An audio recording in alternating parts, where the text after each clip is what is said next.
Alors, je reviens vers François. On a évoqué en fait deux notions là, qui étaient au départ ce qu'on appelle le build, c'est-à-dire je construis mon data center, et puis après ça, le run, c'est-à-dire je l'exploite, et puis le besoin, et c'est ce que Pascal nous propose, le besoin d'être accompagné. François, dans le même temps, on est dans un domaine où les technologies ne cessent d'évoluer, de se transformer, et Implément est un des acteurs, puisque vous travaillez dans les innovations.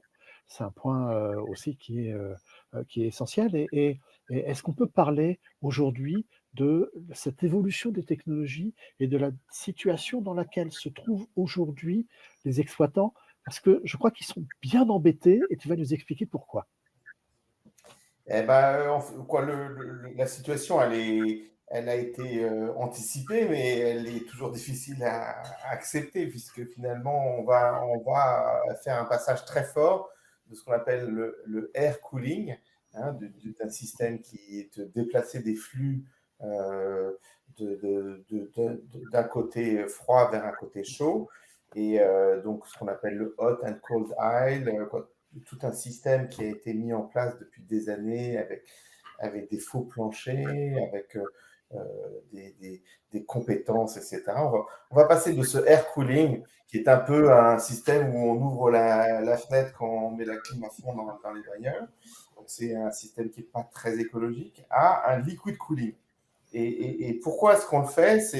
C'est en fait assez simple, c'est que les chipsets, les CPU, les GPU qui sont donc maintenant fournis par notamment Nvidia et évidemment Intel et AMD, ont des caractéristiques de chauffe qui sont plus importantes, ce qu'on appelle le TDP, hein, c'est-à-dire que ces caractéristiques, elles étaient historiquement à 100 watts et aujourd'hui, elles sont vers 1,2 kW et on annonce sur OCP, où on était ensemble avec Pascal, 6 kW. Donc en fait, on est, on est en train d'intégrer dans des serveurs où on en met en gros au maximum 8, hein, donc, et dans un rack, on peut mettre une quarantaine de serveurs. Donc, on est en train de bâtir des usines à faire du chaud dans un endroit où on s'est battu pendant des années à ce que ce chaud soit manipulé pour ne pas créer ce qu'on appelle des hotspots. C'est-à-dire qu'en fait, toute zone très chaude dans un data center est un élément de risque pour les autres. Pas forcément pour lui, bon, bien sûr, peut-être pour lui, mais pour les autres aussi. Donc en fait, il y a un système qui ne fonctionnera plus à partir du moment où on va prendre les nouveaux serveurs dans les environnements existants. Voilà. Donc ça va plus fonctionner. Donc il va falloir soit bâtir que des nouveaux data centers, mais bon là ça va coûter très cher et il faut trouver de l'espace, de l'énergie, etc. Donc ça c'est compliqué.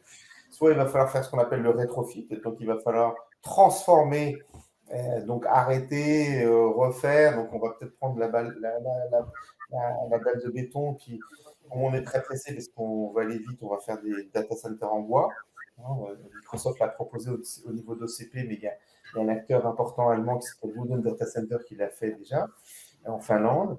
Donc, ça c'est une autre solution. Soit on va spécialiser des endroits, donc il y a des gens qui font des containers ou des salles dédiées. On va faire, elles, évoluer en liquid cooling et on va, au fur et à mesure, déplacer. Mais pour faire la maintenance, ce qu'on va faire du confinement, parce que finalement, on va être obligé, pendant un certain laps de temps, de faire migrer ces environnements. Et cette migration, elle va notamment avoir pour objectif de monter en température l'ensemble des environnements existants refroidis par air au maximum. C'est-à-dire que jusqu'ici, dans une allée chaude, on avait tendance, le chaud, c'était une perception de 20 à 25 degrés, et bientôt, on va avoir une allée chaude à 30, 35. Bon, c'est beaucoup, hein, on le sent au niveau du corps. Donc, déjà, il faut se rendre compte qu'un data center, c'est beaucoup de bruit, parce qu'on y a rajouté énormément de ventilateurs. Donc, au niveau sonore, c'est difficile. Au niveau de température, c'est chaud. Et donc là, on va essayer de migrer tout ça vers ce qu'on appelle le liquid cooling. Hein, savoir qu'il y a un angle, les racks au-dessus de 30 kW, 35 kW, on est obligé de les amener vers le liquid cooling. Donc toute cette migration, eh ben, il va falloir faire des choix. Donc ODC est très, très, très bien positionné parce qu'en fait, ODC, c'est une société qui, depuis sa création, a compris les contraintes existantes. Donc, ODC est tout à fait à même de dire comment accompagner ces data centers d'un endroit A vers un endroit B et avec quelle phase pour pouvoir minimiser les interruptions de service et maximiser les gains puisqu'on va continuer à exploiter finalement le data center. Comment tu réagis à ça, Pascal? Mais je ne peux qu'approuver, évidemment. Non, mais je tiens, j'en profite à remercier François pour l'accompagnement qu'il a su me prodiguer.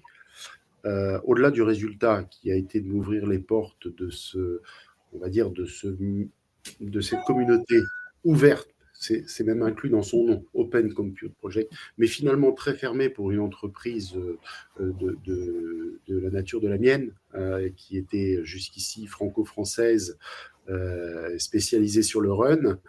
Et non seulement il m'a permis de rentrer d'intégrer cette communauté en juillet dernier, donc à ce titre-là, un grand, grand merci pour son accompagnement. Mais aussi, il a su parler en mon nom pour faire comprendre à ses interlocuteurs qui n'avaient pas forcément capté cela, qu'il allait y avoir une période de transition qui allait être certaine et certainement assez longue entre les deux technologies, et qu'il allait falloir, pendant ce laps de temps, gérer de la mixité. La mixité, c'est l'hétérogénéité. Et l'hétérogénéité, entre guillemets, ça me connaît, puisque c'est ce que je gère dans les salles depuis toujours, depuis le début.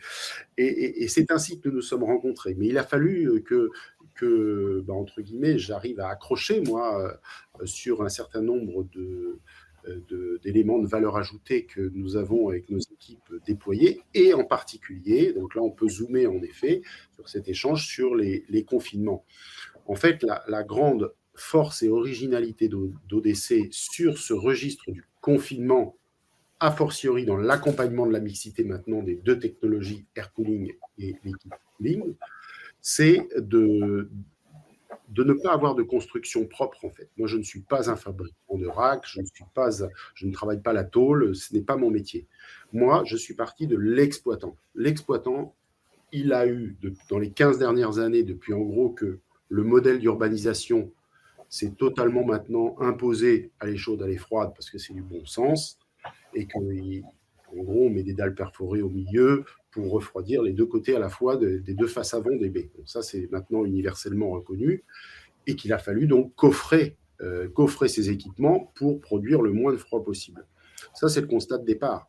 Mais ensuite, il y a la réalité de ce qu'est l'exploitation et de ce qu'ont sont les gestes quotidiens autour de ce fameux sarcophage qu'il faut pour encapsuler des baies que constitue un confinement, qui n'est jamais qu'une contrainte supplémentaire pour l'exploitant.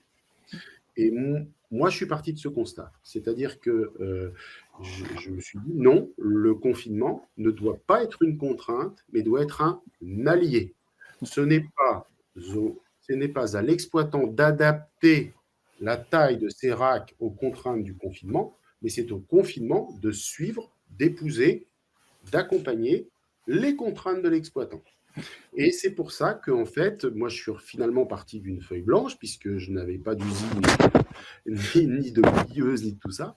Et je suis parti d'autres composants qui étaient dans d'autres industries, mais que j'ai avec les équipes de l'époque en 2009, que nous avons sourcé, que nous avons comparé, que nous avons trituré dans tous les sens pour arriver à trouver en fait une sorte de mécano géant qui permettent surtout,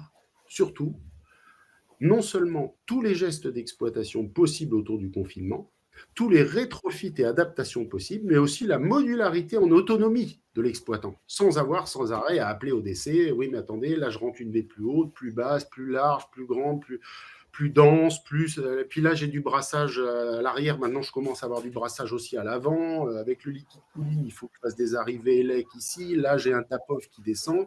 Enfin bon, plus mes gaines à barre qui arrivent, plus tous mes chemins de câble que j'ai remontés du plancher au-dessus des baies, ce qui fait que maintenant j'en ai 3 étages, enfin bon bref.